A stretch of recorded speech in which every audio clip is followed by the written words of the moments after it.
آج انتہائی افسوسناک دن ہے. گزشتہ جو 24 گھنٹے ہیں وہ ہمارے اوپر بجلی بن کر گرے ہیں. 3 بڑی شخصیات اس دنیا سے گزر گئی ہیں, لیجنڈری پرسنالٹیز. اس میں کوئی شک نہیں. ڈاکٹر عبدالقدیر خان صاحب اب ہم میں نہیں رہے. یور انیشیل ریمارکس, آپ کے ابتدائی ریمارکس. محسن پاکستان ہم میں نہیں رہے. پاکستان کو بچانے والا ہم میں نہیں رہا.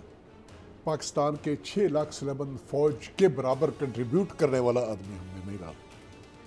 پاکستان کے لیے بہت زیادہ تکالیف برداشت کرنے والا آدمی ہم میں نہیں رہا. جس نے جتنی کنٹریبیوشن کی اس کے بعد پاکستان نے اس کو ریٹرن میں کچھ بھی نہیں دیا سوائے اس کے کہ اس کے اوپر ریسٹرکشن پہ ریسٹرکشن, اور اسی ریسٹرکشنز کے تحت ہی اس کو قبرستان کی طرف آج لے جایا جائے گا. اور وہاں پر پھر ہم جس طرح اپنے ٹریڈیشنز کے مطابق جیسے ہم پاکستانی ہیں کہ مردوں کی بڑی ہم قدر کرتے ہیں, بڑا ان کا احترام ہوتا ہے اور ان کے لیے بڑے اچھے الفاظ ہوتے ہیں, بڑی ہم کارروائی کرتے ہیں, وہی کارروائی ہم کرنے والے ہیں. آج ہم سب غمگین ہیں. ہم جائیں گے اور اس کی جنازہ پڑھیں گے اور اس کو دفن کر دیں گے. That will the end of it. Doctor Qadeer Khan will be no more there. تو ڈاکٹر صاحب وہ شخص تھے کہ جنہوں نے یہ جو نیوکلیئر پروگرام, اس کی جو فارمولا تھا یا جو کچھ بھی تھا, اس کو ایکوائر کرنے کے لیے بے شمار چیزیں ایسی ہیں جن کا ذکر پروگرام میں نہیں کیا جا سکتا ہے, لیکن جس طریقے سے انہوں نے اس کو ایکوائر کیا, اس کے بعد جس طریقے سے پروگرام میں انہوں نے اپنے آپ کو جوڑ دیا اور غائب رہے, کسی کو پتہ نہیں تھا کہ کون کیا کر رہا ہے اور کیا کرتے رہے. اور فائنلی ایک سٹیج آ گیا کہ وہ ہمیں جب ینگ آفیسرز تھے ہمیں بتایا جاتا ہے کہ ڈاکٹر صاحب جب ٹریول کرتے تھے پنڈی سے KRL کی طرف تو 6 گاڑیاں ایک قسم کی ہوتی تھی اور ان میں سے کسی گاڑی میں ہوتا تھا. ہمیں یہ بھی بتایا جاتا تھا, اللہ بہتر جانتا ہے, مقصد ینگسٹر جو ہم نے سنا تھے کہ جی وہ کتنے مغلے ہیں تو ان میں سے پتہ نہیں کس میں سوتا ہے اور کیا ہوتا ہے کیا, یعنی کتنے وہ وانٹڈ آدمی تھے, ان کے خلاف کس قسم کی کارروائی کی گئی تھی اور اس کے لیے کیا مشکلات تھے. ان تمام چیزوں کے باوجود اس نے وہ کر دکھایا ہمیں جس کی ملک کو ضرورت تھی. اور الحمدللہ 65 اور 71 کے درمیان میں ٹائم کتنا تھا, 6 سال, اور ایک جنگ ہمارے اوپر تھوپی کی. ایسا ہی ہے. 71 اور آج کتنا ہو گیا, 29 and plus 21. Yes right. کتنے ایئرز ہو گئے یہ جی؟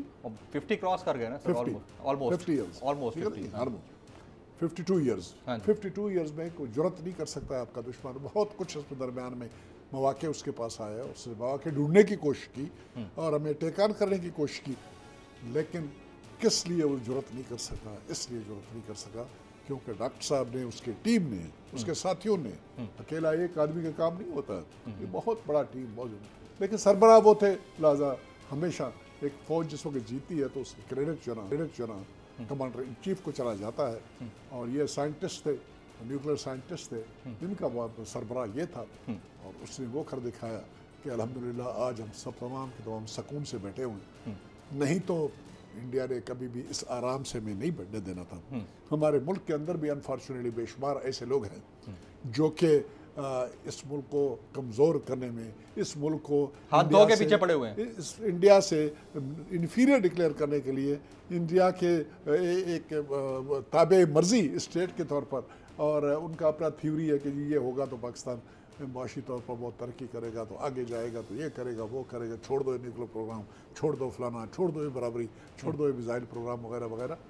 تو ان سب کے جو نا امیدوں پہ انہوں نے پانی پھیر دیا الحمدللہ. اور میں کیا اور بتاؤں اس کے لیے. جنرل صاحب ایسا کیوں ہے کہ ہمارے ہاں یعنی پاکستان میں اگر کسی کو لیجنڈ بننا ہو تو اس کو پہلے مرنا پڑتا ہے, زندگی میں لیجنڈ کیوں نہیں بنا پاتے ہم لوگ؟ یہ ایک چیز میں بیٹا آپ کو بتا دوں sir, it is not only in Pakistan, every where.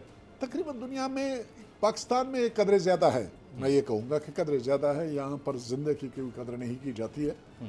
اس کی وجہ یہ ہوتی ہے کہ ہسٹری جو نا, ہسٹری بعد میں لکھی جاتی ہے, بے شمار چیزیں چھپائی جاتی ہیں جس وقت میں ہم رہ رہے ہیں, اور پھر اسٹیٹ کی ریکوائرمنٹ, فلان کی ریکوائرمنٹ, یہ ریکوائرمنٹ, نیشنل انٹرسٹ, فلان انٹرسٹ, بے شمار چیزیں ہمارے سامنے آتی نہیں ہیں جو کہ سامنے آ جائیں. لیجنڈ اس وقت آپ بنتے ہیں جس وقت پوری قوم متفق ہو اس بات کے اوپر جو آپ نے اچیومنٹ کی, اور آپ کی اچیومنٹس کے بارے میں لیجنڈری اس وقت آپ بن جاتے ہیں تب تمام چیزیں سامنے آ جائیں, لوگوں کو پتہ چلے کہ زمین نے کیا کچھ کیا. صحیح. ابھی یہ چیزیں اس وقت سامنے زندگی کے دور میں انسان کے نہیں آتے ہیں. فلانا انٹرسٹ یہ تو وہ وغیرہ ریسٹرکشن لگائے جاتے ہیں حکومتوں کی طرف سے, سوسائٹی کی طرف سے, بے شمار چیزیں مذہب کی طرف سے وہ چیز درمیان میں آ جاتا ہے کہ جی مذہبی طور پر یہ بات کہنا اس طریقے سے جائز نہیں ہے، فلانا کا لائف سٹائل اس طرح سے نہیں ہے جو ہماری کلچر جس کو ڈیمانڈ کرتا ہے یا ہمارا مذہب جس کے بارے میں کہتا ہے، ہماری ریلیجس ویلیوز، سوشل ویلیوز، فلان ویلیوز، یہ وہ.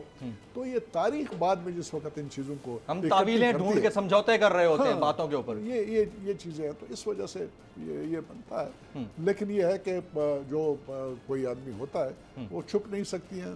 تاریخ ظالم نہیں ہوتا ہے، تاریخ ظلم کرتا ہے زیادتی کرنے والوں کے ساتھ. جنہوں نے اچھے کام کیے ہوتے ہیں ان کا نام رہتا ہے تاریخ میں. ایبسلیوٹلی. ٹھیک ہے نا. سبسکرائب کریں اور بیل دبائیں تاکہ کوئی خبر رہ نہ جائے.